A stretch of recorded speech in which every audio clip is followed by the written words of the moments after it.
Hello दोस्तों, स्वागत है आप सभी का हमारे यूट्यूब चैनल में। आज हम BA first semester first semester Hindi साहित्य फर्स्ट पेपर का 8वां पार्ट, जिसके अंतर्गत एक बहुत ही महत्वपूर्ण टॉपिक हम आपको बताना चाहते हैं। टॉपिक है भक्तिकालीन संप्रदाय। इससे पहले हम 7 पार्ट ऑलरेडी अपलोड कर चुके हैं और ये हमारा 8वां पार्ट है।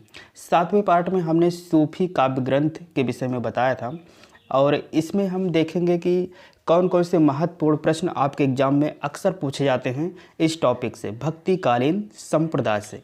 चलिए पहले हम प्रश्नों को देख लेते हैं कि किस प्रकार के प्रश्न पूछे जाते हैं। पहला प्रश्न है, कृष्ण काव्य परंपरा में अष्टछाप कवियों का योगदान बताइए। अष्टछाप कवि, ये सबसे महत्वपूर्ण प्रश्न है जो अक्सर एग्जाम में पूछा जाता है। दूसरा प्रश्न है, सगुण भक्ति काव्य की विशेषताएं लिखिए। तीसरा प्रश्न है, कृष्ण भक्ति काव्य की विशेषताओं का विवेचन कीजिए। चौथा प्रश्न है, राम भक्ति शाखा एवं कृष्ण भक्ति शाखा का तुलनात्मक विवेचन कीजिए। पांचवा प्रश्न है, गोस्वामी तुलसीदास की समन्वय भावना पर प्रकाश डालिए। और छठा प्रश्न है, राम भक्ति शाखा की प्रमुख प्रवृत्तियां लिखिए। तो इस प्रकार इन 6 प्रश्नों का उत्तर हमें इस टॉपिक के अंतर्गत देना है और अच्छे से समझना है। और ये 6 के 6 प्रश्न मोस्ट इम्पॉर्टेंट हैं जाते हैं। तो इन सभी प्रश्नों के उत्तर को हम बिल्कुल कंसंट्रेट होकर देखेंगे और उसके नोट्स भी बनाएंगे। चलिए अब हम इसके उत्तर को समझते हैं। अष्टछाप का अर्थ, सबसे पहले हम ये समझते हैं कि अष्टछाप का क्या अर्थ है। जैसा कि नाम से ही स्पष्ट है, अष्टछाप, अष्ट मतलब क्या होता है? 8। अष्ट मतलब 8, तो ये 8 संख्या से संबंधित है पहली चीज़। और अष्टछाप जो कि हिंदी साहित्य के विषय में हम पढ़ रहे हैं, तो इसमें 8 कवि थे। 8 कवियों का एक समूह है जिसे अष्टछाप कहते हैं चीज़। अब ये क्या है इसके विषय में देखते हैं। तो महाप्रभु श्री वल्लभाचार्य जी, महाप्रभु श्री वल्लभाचार्य जी का जो जन्म हुआ था ये 1479 और इनकी मृत्यु हुई थी 1531। तो 1479 से 1531 तक का समय था वल्लभाचार्य जी का। ये भक्तिकालीन सगुण काव्यधारा की कृष्ण भक्ति शाखा के आधार स्तंभ एवं पुष्टि मार्ग के प्रणेता थे। अर्थात वल्लभाचार्य जी 1479 से 1531 के बीच, अर्थात आज से 600 साल पहले, भक्तिकालीन सगुण काव्यधारा के कृष्ण भक्ति शाखा के एक सबसे अच्छे कवि थे। तो ये हैं महाप्रभु श्री वल्लभाचार्य जी एवं उनके पुत्र श्री विट्ठलनाथ जी। इनके पुत्र का नाम क्या था? विट्ठलनाथ। इनके द्वारा संस्थापित 8 भक्तिकालीन कवियों का एक समूह है जिसे अष्टछाप कवि कहते हैं। तो वल्लभाचार्य जी एवं उनके पुत्र श्री विट्ठलनाथ जी द्वारा संस्थापित 8 भक्तिकालीन कवियों का एक समूह जिसे हम लोग अष्टछाप कवि कहते हैं। तो कभी कभी ये प्रश्न भी पूछा जाता है कि अष्टछाप कवियों के संस्थापक कौन हैं? तो महाप्रभु वल्लभाचार्य जी हैं और उनके पुत्र श्री विट्ठलनाथ जी हैं। इनके पुत्र विट्ठलनाथ का जो जन्म हुआ था वो 1515 ईस्वी में हुआ था। इन्होंने अपने विभिन्न पद एवं कीर्तनों के माध्यम से भगवान श्री कृष्ण की विभिन्न लीलाओं का गान किया। अब हम ये बताएं, अष्टछाप में जो 8 कवि थे ये किस लिए रखे गए थे? तो एक भगवान श्री कृष्ण की 7 साल की प्रतिमा थी जिसे हम लोग श्रीनाथ कहते हैं। एक श्रीनाथ मंदिर था। इस श्रीनाथ मंदिर में भगवान श्री कृष्ण के 7 साल के बच्चे के रूप में एक प्रतिमा स्थापित है। तो अर्थात अष्टछाप की जो स्थापना हुई थी ये 1565 ईस्वी में हुई थी। अष्टछाप की स्थापना 1565 ईस्वी में हुई थी। इसमें श्री कृष्ण की प्रतिमा एक 7 साल के बच्चे के रूप में दिखाई गई है जिनका नाम श्रीनाथ है और ये गोवर्धन के मंदिर में विराजमान है। जिनका नाम श्रीनाथ है और ये गोवर्धन के मंदिर में विराजमान है। भगवान श्रीनाथ की सेवा के लिए 8 कर्म निर्धारित किए गए हैं। मंगल, श्रृंगार, ग्वाल, राजभोग, उत्थान, भोग, संध्या, आरती, शयन। इन कार्यों के संपादन के लिए 8 कवि नियुक्त किए गए जो विभिन्न पद गायन के द्वारा इन कार्यों को संपन्न करते थे। अष्टछाप के कवि इस प्रकार हैं। हम अष्टछाप के कवियों के नाम देख लेते हैं। इसमें सबसे पहले जिस कवि का नाम आता है वो है सूरदास, उसके बाद परमानंद दास, फिर कुंभन दास और फिर कृष्णदास। ये जो चार कवि हैं ये वल्लभाचार्य के शिष्य हैं। ये चार कवि वल्लभाचार्य के शिष्य हैं, अर्थात अष्टछाप कवि में पहले चार कवियों को ही लिया गया था, वो वल्लभाचार्य के शिष्य थे। बाद में चार कवियों को वल्लभाचार्य के पुत्र विट्ठलनाथ ने जोड़ा। विट्ठलनाथ के चार शिष्य कहलाते हैं नंददास, चतुर्भुजदास, गोविंद स्वामी और छीत स्वामी। ये जो चार कवि हैं ये विट्ठलनाथ के शिष्य हैं। अष्टछाप के सभी कवियों को एक एक करके उनके विषय में थोड़ा बहुत जान लेते हैं। जैसे पहले कवि हैं सूरदास, ये कृष्ण भक्ति काव्य के प्रतिनिधि कवि हैं। इनका जन्म 1478 में हुआ था और दिल्ली के निकट स्थित ब्रिज में हुआ था। ये अंधे थे, परंतु जन्म से थे या बाद में हुए अभी ये विवादित हैं। सूरदास अंधे थे लेकिन जन्म से ही थे या बाद में हुए यह अभी डाउटफुल है, विवादित हैं। इन्होंने जिस प्रकार श्री कृष्ण की बाल लीलाओं का वर्णन किया है उसे देखकर तो लगता है कि ये बाद में अंधे हुए थे और इनकी मृत्यु 1583 में हुई थी। इनकी जो रचनाएं हैं वो है सूरसागर, सूरसारावली, साहित्य लहरी, सूरपचीसी, सूर रामायण आदि। लेकिन सूरसागर, सूरसारावली और साहित्य लहरी ये प्रथम तीन रचनाएं काफ़ी प्रसिद्ध हैं। दूसरे कवि हैं परमानंद दास, ये कन्नौज के निवासी थे और कान्यकुब्ज ब्राह्मण थे। ये संगीत के मर्मज्ञ थे। तीसरे हैं कुंभन दास, ये अष्टछाप कवियों में सबसे बड़े थे। ये ब्रिज में गोवर्धन पर्वत से कुछ ही दूरी पर जमुनावती गांव में रहते थे। इनका स्वर बहुत ही मधुर था, इसलिए ये अपने स्वर के लिए जाने जाते हैं। चौथे कवि हैं कृष्णदास, इनका जन्म राजनगर अहमदाबाद में चिलौतरा गांव में हुआ था। ये कुशाग्र बुद्धि के थे, कवि, गायक और संगीत में मर्मज्ञ थे। चौथे कवि थे नंददास, ये गोस्वामी विट्ठलनाथ के शिष्य थे। इनका जन्म उत्तर प्रदेश के सोरो क्षेत्र में कामपुर गांव में हुआ था। इनके पिता का नाम जीवन राम था। ये सनाढ़ ब्राह्मण परिवार से संबंधित थे। इनकी रचनाएं रस मंजरी, रूप मंजरी एवं रास पंचाध्यायी हैं। अगले कवि हैं चतुर्भुज दास, ये कुंभन दास के छोटे पुत्र भी माने जाते हैं। इनका जन्म गोवर्धन के निकटवर्ती जमुनावती गांव में हुआ था।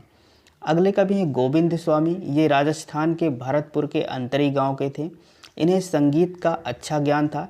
इनके पदों का संकलन गोविंद स्वामी के पद नाम से है। अगले कवि हैं छीत स्वामी, इनका जन्म मथुरा के चतुर्वेदी परिवार में हुआ था। तो इस प्रकार हमने अष्टछाप का अर्थ समझा और अष्टछाप के कवियों के विषय में समझा। अष्टछाप कुछ नहीं है, बस ये 8 कवियों का समूह है जिसकी स्थापना महाप्रभु श्री वल्लभाचार्य जी ने की थी और उनके पुत्र श्री विट्ठलनाथ जी ने की थी। किस लिए की थी? गोवर्धन में एक मंदिर स्थित है श्रीनाथ। ये मंदिर कैसा है? उसमें 7 साल के एक बच्चे के रूप में श्री कृष्ण की प्रतिमा स्थापित की गई है। ये 8 कवि उसी भगवान की स्तुति के लिए नियुक्त किए गए थे। दिन के जो प्रार्थना करने के, पूजा करने का समय है उसे 8 भागों में डिवाइड किया गया था, उसको अलग अलग नाम दिया था और उसी स्तुति के लिए, प्रार्थना के लिए इन 8 कवियों को नियुक्त किया गया था जिसे अष्टछाप कवि कहते हैं। प्रारंभ में इसमें 4 कवि थे जो वल्लभाचार्य के 4 शिष्य माने जाते हैं। बाद में इनके पुत्र श्री विट्ठलनाथ जी के भी 4 शिष्य आए, तो टोटल अष्टछाप कवियों में 8 कवि माने जाते हैं। अब हम देखते हैं कृष्ण भक्ति काव्य की विशेषताएं। अगर हम देखें तो कृष्ण भक्ति साहित्य जो है ये ब्रह्म के सगुण रूप को प्रदर्शित करता है। इसके अनुसार ब्रह्म रस परम आनंदमय है और जो कृष्ण है ये साक्षात ब्रह्म है, सच्चिदानंद है, जीव तथा जगत इसी का रूप है। कृष्ण भक्त साहित्य में माया अस्वीकृत है, इसमें प्रेम की महत्ता अधिक है और यही प्रेम कृष्ण भक्ति का मूलाधार है। अब हम इसकी विशेषताएं समझते हैं। तो पहला एक सौंदर्य भाव। सौंदर्य भाव के अंतर्गत काव्य रचना का आधार और कृष्ण लीला गान। कृष्ण भक्ति शाखा के जो प्रधान महाकवि हैं सूरदास, वल्लभाचार्य से मिलने के पहले ये निर्गुण उपासना के ओर उन्मुख थे। जब वल्लभाचार्य से उन्होंने शिक्षा प्राप्त की तो उसके बाद इन्होंने श्री कृष्ण भक्ति को प्रमुख आधार बनाया। उसी समय से सूरदास श्री कृष्ण लीला का गायन करने लगे। दूसरा है कृष्ण लीला में वात्सल्य एवं श्रृंगार की प्रधानता। कृष्ण भक्तों में वात्सल्य एवं श्रृंगार रस की प्रधानता खूब अच्छे से हुआ है। इसके साहित्य में वात्सल्य एवं श्रृंगार की धारा प्रवाहित हुई है। तीसरा है लोक जीवन की उपेक्षा। कृष्ण भक्त कवियों की रचनाओं में लोक जीवन का वर्णन बिल्कुल ना के बराबर हुआ। कवियों का ध्यान कृष्ण लीला के दान मान रास एवं चीरहरण की लीलाओं को ओर अधिक रमा हुआ, अर्थात इसमें केवल प्रेम रस अत्यधिक दिखाई देता है। बाकी का लोक जीवन रीतियाँ उन सब की बिल्कुल उपेक्षा की गई है। जबकि अगर हम राम भक्ति शाखा में देखें तो उसमें सारी मर्यादाओं को रखा गया है, जबकि कृष्ण भक्ति शाखा में प्रेम प्रमुख है। चौथी विशेषता है भक्ति भावना। इस काव्य धारा के भक्त कवियों में भक्ति में सख्य एवं कांता भाव की प्रधानता है। चौथी विशेषता है भक्ति भावना। कृष्ण भक्ति काव्य की सबसे बड़ी विशेषता यही है कि इसमें भक्ति का बहुत अच्छे से निरूपण किया गया है। भगवान कृष्ण के प्रति भक्ति और प्रेम सबसे बड़ी विशेषता है कृष्ण भक्ति साहित्य की। पहली विशेषता है प्रकृति चित्रण। कृष्ण भक्ति काव्य साहित्य में देखें तो प्रकृति को लेकर प्रेम को बहुत अच्छे से निरूपण किया गया है। इसमें गोपियों का वियोग भी एक प्रकृति को लेकर दर्शाया गया है। जैसे कुछ उदाहरण हम लोगों ने पढ़ा होगा, मधुबन तुम कत रहत हरे, बिरह वियोग श्याम सुंदर के ठाढ़े क्यों न जरे। और भी बहुत से लाइनें हमको देखने को मिलती हैं कि पिया बिनु नागिन कारी रात, पिया बिनु नागिन कारी रात। तो इस तरीके से बिल्कुल प्राकृतिक चीज़ों को लेकर के इसमें भाव और प्रेम का निरूपण किया गया है, जो भी कृष्ण भक्ति साहित्य हैं। इसके बाद छठवां पॉइंट है दार्शनिकता। दार्शनिकता का मतलब होता है कि कृष्ण भक्ति साहित्य से हमें क्या सीख मिलती है, क्या सीखते हैं। तो पहली चीज़ हमने सीखा है कि कृष्ण परम ब्रह्म है और ये जो साहित्य है इसमें प्रेम रस का बहुत अच्छे से निरूपण हुआ है। गोपियों में हम देखते हैं कि गोपियों के लिए सर्वस्व श्री कृष्ण प्रेम ही है। श्री कृष्ण प्रेम को छोड़ करके उन्हें मोक्ष की कामना भी नहीं रहती, अर्थात कुछ भी नहीं चाहती हैं, इतना उनके प्रेम में तल्लीन हो जाती हैं।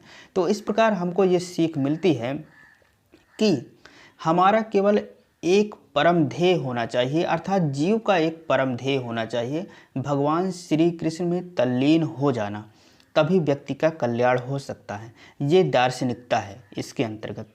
अगला विशेषता है गुरु महिमा की महत्ता का वर्णन। इस काव्य में भी, कृष्ण भक्ति साहित्य में भी, जैसे कि सूफी काव्य और राम काव्य में गुरु की महत्ता का वर्णन किया गया है। जो निर्गुण कवि हैं जैसे कबीर दास थे, तो वहाँ पर भी जो गुरु को महत्ता का वर्णन उन्होंने बहुत अच्छे से किया है। तो उसी तरीके से यहाँ भी गुरु महिमा की महत्ता का वर्णन किया है, क्योंकि गुरु ही भवसागर से डूबते हुए शिष्यों को ज्ञान से आलोकित कर बचाने का उपाय करते हैं। गुरु ही अपने शिष्यों में प्रेम को उपजाता है, ज्ञान का आलोक फैलाता है, भक्ति के मार्ग पर चलने को प्रेरित करता है और प्रभु दर्शन कराने में भी अहम भूमिका निभाता है। तो इस प्रकार गुरु महिमा की महत्ता का वर्णन किया गया है। सूरदास भी कहते हैं कि गुरु बिन ऐसी कौन करे, माला तिलक मनोहर बाना, लय सिर छत्र धरे, भव सागर तय बूढ़त राखे, दीपक हाथ धरे, सूर्य श्याम गुरु ऐसो समरथ, दिन में लय उधरे। तो जो कृष्ण भक्ति साहित्य है इसमें गुरु महिमा की महत्ता का भी वर्णन मिलता है। अगली विशेषता है नाम स्मरण की महत्ता। इसमें भी जैसे कि राम भक्ति शाखा में भी नाम स्मरण की महत्ता को दर्शाया गया, अर्थात नाम का सबसे बड़ा महत्व है। तुलसीदास ने भी रामचरितमानस में कहा है कि कलयुग केवल नाम आधारा, और इसमें भी सूरदास ने कहा है कि सूरदास हरि को सुमिरन कर, बहुरी न भव जल आवे। सूरदास हरि को सुमिरन कर, बहुरी न भव जल आवे, अर्थात नाम ही सब कुछ है। यदि हम प्रभु का नाम लें तभी सांसारिक आतप से बच सकते हैं। कृष्ण का नाम स्मरण करना बहुत जरूरी है। इसके बाद देखते हैं कला सौंदर्य। कला सौंदर्य में जैसे भाषा विधान की दृष्टि से भी कृष्ण भक्ति काव्य ब्रिज भाषा में लिखा गया है। ब्रिज भाषा में जो लालित्य है वो हिंदी के किसी अन्य क्षेत्रीय भाषा में देखने को नहीं मिलता है। कृष्ण काव्य में पूरी तरह प्रयुक्त होने के कारण उसका इतना मार्जन हो गया कि वो संपूर्ण हिंदी प्रदेश की काव्य भाषा बन गई। दूसरा है भाव अभिव्यक्ति में गीत शैली की मनोज्ञता। भाव अभिव्यक्ति में गीत शैली की मनोज्ञता। कृष्ण भक्त ने राधा और कृष्ण के विभिन्न प्रसंगों को लेकर अनेक राग रागनियों में अभिव्यक्ति को मार्मिक स्वरूप प्रदान किया। उनके गेय पदों में भाव सबलता, संगीतात्मकता, संक्षिप्तता और भाषा की कोमलता बहुत अच्छे से देखने को मिलता है। तीसरा है अप्रस्तुत विधान। प्रस्तुत के समानांतर अप्रस्तुत की योजना करने में राधा कृष्ण भक्त कभी अपना प्रतिद्वंदी नहीं रखते। तो इस प्रकार हमने देखा कि कृष्ण काव्य की कुछ विशेषताएं हैं। इनको अगर हम अच्छे से समझ लेते हैं तो अच्छे से लिख पाएंगे। और ये सब प्रश्न हैं जो एग्ज़ाम में पूछे जाते हैं, क्योंकि अब तो एग्ज़ाम में लॉन्ग प्रश्न पूछा जाता है जो कि 15 नंबर का आता। अब 15 नंबर का मतलब कि कम से कम आप 4-5 पेज में तो ज़रूर अच्छे से एक्सप्लेन करें। इसके बाद हम देखते हैं राम भक्ति शाखा एवं कृष्ण भक्ति शाखा में अंतर। राम भक्ति शाखा एवं कृष्ण भक्ति शाखा में अंतर क्या है। एक तरफ हमने राम काव्य लिखा है और एक तरफ हमने कृष्ण काव्य लिखा है, या आप अलग से हेडिंग डाल के भी लिख सकते हैं राम काव्य, फिर उसके नीचे कृष्ण काव्य। तो राम काव्य की पहली विशेषता है इसमें दास्य भाव को रखा गया है, अर्थात जो भी राम काव्य हैं उसमें एक भक्त है जो अपने को दास मानता है और राम को स्वामी मानता है, तो उसमें दास्य भावना देखने को मिलती है। लेकिन कृष्ण काव्य में माधुर्य भाव देखने को मिलता है, अर्थात राम काव्य में मर्यादा पर अधिक बल दिया जाता है। इसमें वर्णाश्रम, धर्म, कर्मकांड और वेद मर्यादा आदि के प्रति पूर्ण विश्वास व्यक्त किया जाता है, जबकि कृष्ण काव्य में केवल प्रेम और माधुर्य भाव को वर्णित किया गया है। यहाँ मर्यादा के लिए कोई स्थान नहीं, बस प्रेम ही सबसे मुख्य है। दूसरी जो अंतर है वो है राम आराध्य एवं भक्त छोटे, अर्थात भक्त ने अपने को छोटा माना है और राम को अपना आराध्य माना है। जैसे कहा भी गया है राम सो बड़ो कौन मोसो कौन छोटो, जबकि कृष्ण काव्य में कृष्ण भक्तों के सखा हैं, जहां आराध्य एवं आराधक के बीच एक सखा का भाव दिखाई देता है। यहाँ छोटे बड़े का कोई भेद नहीं रहता। सूर्य के सख्य भाव से भक्ति से प्रेरित होकर ही कहा है खेलत में को काको गुसैया, खेलत में को काको गुसैया, मतलब बिल्कुल सखा के रूप में इसमें वर्णन किया गया है। तीसरा अंतर है जैसे राम काव्य में लोक रक्षक लोक संग्रह की भावना है, राम काव्य में लोक रक्षक लोक संग्रह की भावना है, जबकि कृष्ण काव्य में लोक रंजन की भावना है। कृष्ण काव्य में लोक रंजन की भावना है। चौथा अंतर है कि इसके प्रवर्तक रामानुजाचार्य हैं, राम काव्य के प्रवर्तक रामानुजाचार्य हैं, जबकि कृष्ण काव्य के प्रवर्तक वल्लभाचार्य हैं। पांचवा अंतर है तत्कालीन सामाजिक, धार्मिक, राजनीतिक परिस्थितियों के घात प्रतिघात का सजीव चित्रण मिलता है राम काव्य में। जैसे रामचरितमानस में भी तुलसीदास ने तत्कालीन सामाजिक, धार्मिक, राजनीतिक परिस्थितियों का बहुत अच्छे से निरूपण किया है, जबकि कृष्ण काव्य में ऐसा नहीं है, उसमें केवल प्रेम की महत्ता और प्रसंगों का निरूपण हुआ है। छठवां अंतर है कि राम काव्य के पात्र अति मानवीय और अलौकिक हैं, जबकि कृष्ण काव्य में ऐसा नहीं है। सातवां अंतर है कि राम काव्य में जो भाषा है ये अवधी है और कृष्ण काव्य की भाषा ब्रिज भाषा है। अब एक मुख्य हेडिंग हमें पढ़ना है गोस्वामी तुलसीदास की समन्वय भावना। समन्वय का मतलब है कि संपूर्ण मानव जाति को मिलाकर एक निश्चित लक्ष्य की ओर ले जाना समन्वय भावना कहलाता है। तो गोस्वामी तुलसीदास ने अपने ग्रंथों में इसको बहुत ही अच्छे से करने का प्रयास किया है। हिंदू धर्म के अवतार के रूप में तुलसीदास ने मानव जाति का पतन होने से बचाया। जैसे कि गीता में एक श्लोक है यदा यदा ही धर्मस्य ग्लानिर्भवति भारत अभ्युत्थानं हि धर्मस्य तदात्मानं सृजाम्यहम् परित्राणाय साधूनां विनाशाय च दुष्कृतां धर्म संस्थापनार्थाय संभवामि युगे युगे। अर्थात जब जब पृथ्वी पर धर्म की हानि होती है तब तब भगवान दुष्टों को मारकर धर्म की रक्षा करने के लिए अवतरित होते हैं। तो ऐसे ही माना जाता है कि तुलसीदास ने भी मानव जाति का पतन होने से बचाया। एक निश्चित समय में जरूर ऐसा कोई महापुरुष आता है, फिर लोगों को एक नया ज्ञान देकर जाता है। वैसे ही तुलसीदास की समन्वय भावना पर भी माना जाता है, और ये प्रश्न बहुत इम्पॉर्टेंट है। गोस्वामी तुलसीदास की समन्वय भावना ये लखनऊ यूनिवर्सिटी में कई बार पूछा भी जा चुका है। समन्वय भावना पे कुछ बातें हैं, जैसे कि अगर हम ये देखें कि लोकनायक कौन है। सूरदास, तुलसी दोनों ने भारतीय जीवन की सुरक्षा की, इसलिए दोनों ही लोकनायक थे। दूसरा, मानवतावादी विचारधारा। तुलसीदास के साहित्य को पढ़ने पर पता चलता है कि मानव की समस्त बातों का संग्रह इन्होंने अपने काव्य में किया है, अर्थात इनका साहित्य सत्यम शिवम सुंदरम की सफल अभिव्यक्ति है। इन्होंने अपने समय की समस्त दशाओं का बड़ा गहन अध्ययन करके साहित्य के माध्यम से समाधान प्रस्तुत किया। मर्यादा और संयम की साधना में गोस्वामी जी संसार के सर्वश्रेष्ठ कवि हैं। अब हम देखते हैं धार्मिक क्षेत्र में समन्वय। तुलसी केवल केशव की तरह एक कवि ही नहीं थे, बल्कि इन्हें मानव जीवन की सभी दशाओं का ज्ञान था। ये मानवतावादी कवि थे। इन्होंने धर्म को मानव जीवन का अमूल्य वस्तु माना। शैव और वैष्णवों में भी समन्वय इन्होंने दिखाया है। शैव और वैष्णवों में समन्वय। शिव को जो अपना सर्वस्व मानते थे उन्हें शैव कहते हैं, अर्थात जो भगवान शिव को पूजते थे, जो भगवान शिव को अपना परम भगवान मानते थे उसे शैव कहते हैं, और जो विष्णु को अपना सर्वस्व मानते थे उन्हें वैष्णव कहते हैं। तो दोनों में इन्होंने समन्वय स्थापित किया। इन्होंने एक वाक्य लिखा है, सोई मम इष्ट देव रघुबीरा, सोई मम इष्ट देव रघुबीरा, सेवत जाहि सदा मुनि धीरा। ये भगवान शंकर कहते हैं कि मेरे इष्ट देव रघुवीर हैं, अर्थात जो राम हैं ये भगवान विष्णु के अवतार हैं।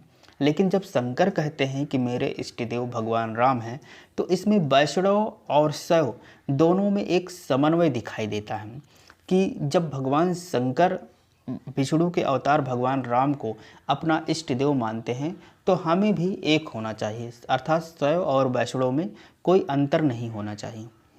इसके बाद तुलसीदास ने सगुण और निर्गुण इनका भी समन्वय किया है, अर्थात जो मूर्ति पूजा करते हैं, जो मूर्ति पूजा नहीं करते हैं, दोनों में समन्वय स्थापित किया है। क्योंकि तुलसी से पूर्व भक्ति के क्षेत्र में ब्रह्म के निर्गुण और सगुण दोनों अपना अलग अलग ढपली बजाते चले आ रहे थे। सूर्य ने जहाँ निर्गुण का खंडन किया और सगुण का मंडन किया, तो तुलसी ने दोनों का समन्वय किया। तुलसी ने लिखा है कि सगुण ही अगुण ही नहीं कछु भेदा, अर्थात सगुण और निर्गुण में कोई भेद नहीं है। बारी बीच बीच जे गावहि वेदा, अमूल अरूप अलख अज जोई, भगत प्रेम बस सुगन सोहोई, अमल अनवट अद्वैत निर्गुण, सगुण ब्रह्म सुमिराम नरभूप रूप। तो इस प्रकार तुलसीदास ने सगुण और निर्गुण दोनों का समन्वय किया है। आचार्य हजारी प्रसाद द्विवेदी ने भी कहा है, तुलसी का संपूर्ण काव्य समन्वय की एक विराट चेष्टा है। लोक और शास्त्र का समन्वय, गृहस्थ और वैराग्य का समन्वय, भक्ति और ज्ञान का समन्वय, भाषा और संस्कृति का समन्वय, निर्गुण और सगुण का समन्वय, तत्व ज्ञान का समन्वय, पांडित्य और अपांडित्य का समन्वय, रामचरितमानस प्रारंभ से लेकर अंत तक समन्वय का ही काव्य है, अर्थात संपूर्ण मानवजाति को जोड़ने का ही काम करता है। इसके बाद हम देखते हैं राम भक्ति शाखा की प्रमुख प्रवृत्तियाँ। राम भक्ति शाखा के जो सबसे बड़े समर्थक माने जाते हैं वो तुलसीदास जी ही हैं। भक्ति में लोक संग्रह की भावना सर्वप्रथम रामानंद जी में अंकुरित हुई, जिसका पल्लवित रूप देखा जाए तो गोस्वामी तुलसीदास में मिलता है। राम भक्ति शाखा की प्रमुख विशेषताएं निम्नवत हैं। पहला, लोक कल्याण की भावना। राम भक्ति शाखा का जो काव्य है ये प्रमुख स्वर लोक कल्याण का भाव दर्शाता है। लोक कल्याण का भाव व्यक्त करते हुए तुलसीदास जी भी कहते हैं, जासु राज प्रिय प्रजा दुखारी, सो नृप अवश्य नरक अधिकारी, अर्थात जिसके राज्य में प्रजा दुखी हो, वो राजा एक नरक का अधिकारी होता है और नरक में जाएगा। तो इस प्रकार ये लोक कल्याण की भावना भी इनके काव्य ग्रंथों में दिखाई देता है। दूसरा, अवतारवाद की प्रतिष्ठा। राम जन्म के समय भी तुलसीदास जी कहते हैं, अर्थात ये अवतारवाद को मानते हैं। राम का अवतार भी धर्म की स्थापना हेतु हुआ है। उस समय तुलसीदास जी कहते हैं कि विप्र धेनु सुर संत हित लीन मनुज अवतार, अर्थात ब्राह्मणों संतों की हित के लिए, उनकी रक्षा के लिए भगवान ने मनुष्य अवतार लिया है। तीसरी विशेषता है आदर्श व मर्यादा का आग्रह। राम भक्ति शाखा की रचनाओं में सर्वत्र आदर्शवाद की गूंज सुनाई देती है। मर्यादा व अनुशासन राष्ट्र को सबल बनाते हैं। इसी तथ्य को स्मरण करते हुए तुलसी ने राम के चरित्र को भी सत्य, शील और सौंदर्य से युक्त मर्यादा पुरुषोत्तम के रूप में जनता के हृदय में स्थापित किया है। तुलसी राम के चरित्र द्वारा जन सामान्य को आदर्श चरित्र की प्रेरणा देते हैं। चौथा विशेषता है राम का परम ब्रह्मत्व। राम भक्ति व शील के निधान है। राम भक्ति व शील के निधान है। उनके सम्मुख आसुरी शक्तियाँ टिक नहीं सकती। राम समस्त अमंगलों का समन करने वाले हैं। इसीलिए तुलसीदास कहते हैं मंगल भवन अमंगल हारी, द्रवहु सुदशरथ अजिर बिहारी। अगली विशेषता है दास्य भाव की उपासना। इस शाखा के समस्त कवियों ने दास्य भाव की भक्ति प्रदर्शित की है। तुलसीकृत विनय पत्रिका इसका सुंदर उदाहरण है। गोस्वामी जी का मानना था कि दास्य भाव की उपासना बिना व्यक्ति संसार सागर से पार हो ही नहीं सकता। अर्थात अगर हम दास्य भाव से अपने प्रभु की उपासना नहीं करेंगे तो हम इस संसार सागर से पार जा ही नहीं सकते। जैसा कि उन्होंने कहा है एक चौपाई में, सेवक सेव्य भाव बिनु भाव न तरिये उर्गारी। तुलसी राम पर ही निर्भर थे, एक भरोसो एक बल एक आस विश्वास। तो अर्थात तुलसीदास ने भगवान राम को ही एक दास्य भाव से स्वीकार किया है। ये खुद दास बनते हैं और उनको अपना प्रभु मानकर उनका अच्छे से गुणगान करते हैं, उनसे प्रार्थना करते हैं। इसके बाद अगली विशेषता भाषा संबंधी दृष्टिकोण। भाषा संबंधी दृष्टिकोण तो हम देखते हैं राम भक्ति शाखा के जो भी कवि हैं इनमें अवधी भाषा की प्रधानता मिलती है। कुछ कुछ रचनाएं ब्रिज भाषा में भी हुई हैं। तुलसीदास जी काव्य शास्त्र के ज्ञाता और संस्कृत के प्रकांड पंडित भी थे। इसीलिए रामचरितमानस में अवधी भाषा के साथ साथ कहीं कहीं संस्कृत में भी इन्होंने अपने लेख लिखे हैं और वो शुद्ध संस्कृत के श्लोक हैं। यही नहीं, गोस्वामी जी की विनय पत्रिका, कवितावली, गीतावली आदि में ब्रिज भाषा में रचित हैं और कहीं कहीं संस्कृत भी देखने को मिलता है। अगली विशेषता लघुता व दीनता का प्रदर्शन। इस धारा के कवियों ने दास भाव को स्वीकार किया। इनके उद्गारों में लघुता और दीनता का भाव परिलक्षित हुआ है। जैसे तुलसीदास जी कहते हैं, तू दयाल दीन हो, तू दानी हो भिखारी, हो प्रसिद्ध पात की, तू पाप पुंज हारी। निष्कर्ष रूप में हम कह सकते हैं कि राम काव्य लोक संग्रह को प्रधान मानकर चला है। राम का पुनीत एवं दिव्य चरित्र उनके सुषुप्त पौरुष को जागृत करने में पूर्ण रूपेण सफल हुआ। तुलसी को भारतवर्ष का सबसे बड़ा लोक नायक भी मान सकते हैं। तो इस टॉपिक के अंतर्गत हमने भक्तिकालीन संप्रदाय के विषय में समझा। भक्तिकालीन संप्रदाय आज से लगभग 600 साल पहले बिल्कुल व्यापक रूप में था। उसमें अष्टछाप कवियों की एक महत्वपूर्ण विशेषता थी। राम काव्य, कृष्ण काव्य, ये सगुण काव्य धारा के दो श्रेष्ठ काव्य माने जाते हैं। दोनों की अलग अलग विशेषताओं के विषय में हमने समझा। फिर बाद में तुलसीदास के जो काव्य रचनाएं हैं उनको देखा। तुलसीदास की समन्वय भावना के विषय में हमने चर्चा की और राम काव्य और कृष्ण काव्य धारा की क्या क्या विशेषताएं थी इसके विषय में हमने डिटेल में समझा। और आज के इस टॉपिक में बस इतना ही। मिलेंगे नेक्स्ट वीडियो में, तब तक के लिए जय हिंद, नमस्कार।